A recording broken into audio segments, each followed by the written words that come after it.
I'm going to talk to you a little bit about athletic footwear this morning and give you some clues on what to look for, what to expect, and maybe some ideas on how you can prescribe athletic footwear properly for your client. So athletic footwear these days has become quite complex, and in the last few years you may be aware there's been a lot of discussion about making shoes a lot more flexible, a lot lower to the ground, in a nutshell a lot simpler.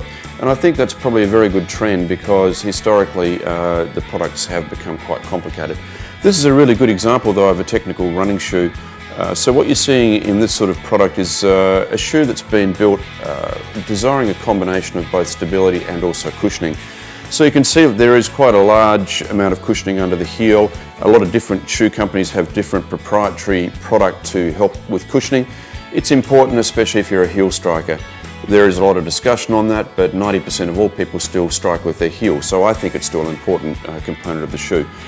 Also in the forefoot, obviously when you take off, there's a very high impact peak when you take off, so we do need some cushioning under the forefoot, and that's all got to be combined in a way that keeps the shoe stable. Some of the techniques that are employed by athletic footwear companies to improve stability, they have what we'd call link componentry, so you can see this is quite a rigid plastic piece in the mid part of the shoe. It simply links the rear part of the shoe to the fore part of the shoe, and it means that the shoe has some integrity in terms of how much it can rotate. For somebody who's looking for stability in their shoe, especially if you're an overpronator, this is actually quite an important component. Some other things here, you can see that this particular shoe has what we'd describe almost as an exoskeleton around the heel here.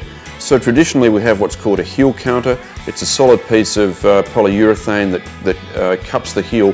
This is a technique where the heel counter is put on the shoe externally. There are pieces cut away within this shoe, and the idea here is to reduce weight. We'll talk about that a little bit more in a moment.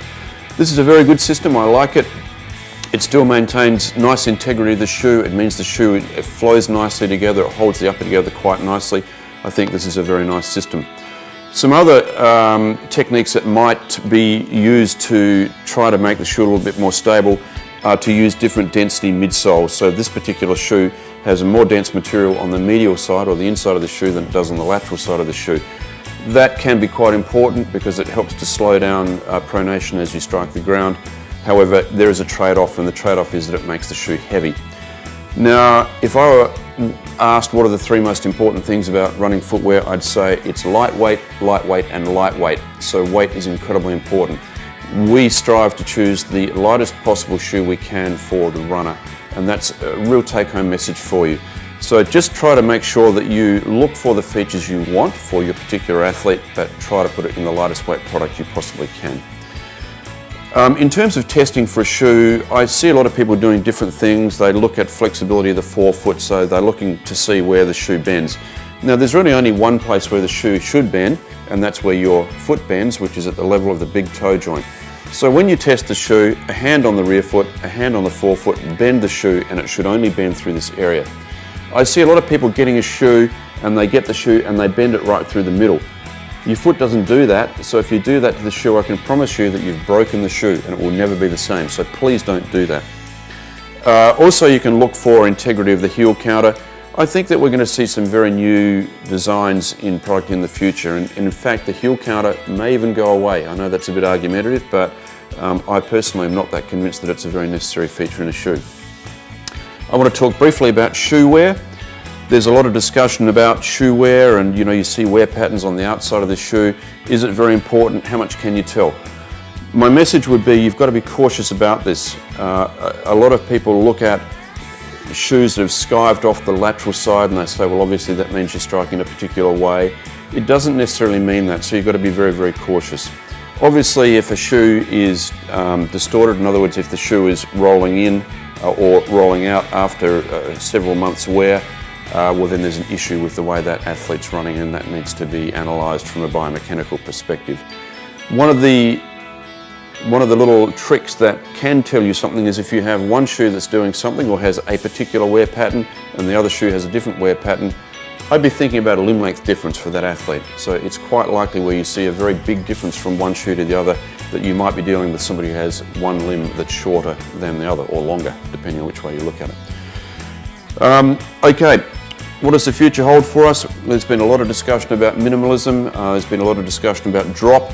Just very quickly, drop is the gradient of the shoe. In other words, it's the differential between the amount of material under the heel to the material underneath the forefoot. A traditional drop is about 10 millimeters. So in this shoe, it's about 22 millimeters in the rear foot and 12 millimeters in the forefoot. We do have shoes now that are zero drop. In other words, 0 millimeters in the rear foot and 0 millimeters in the forefoot. And some shoes have no midsole at all. Now you do have to be a little bit careful. I'm not saying at all don't wear that sort of product, but you do have to be careful, and there is what's called a transition period that's required to get into that sort of shoe. The reason for that is it makes a radical difference to the loading patterns. It increases loading in some areas, it decreases in other areas, but the worst thing you can do is make that transition very suddenly.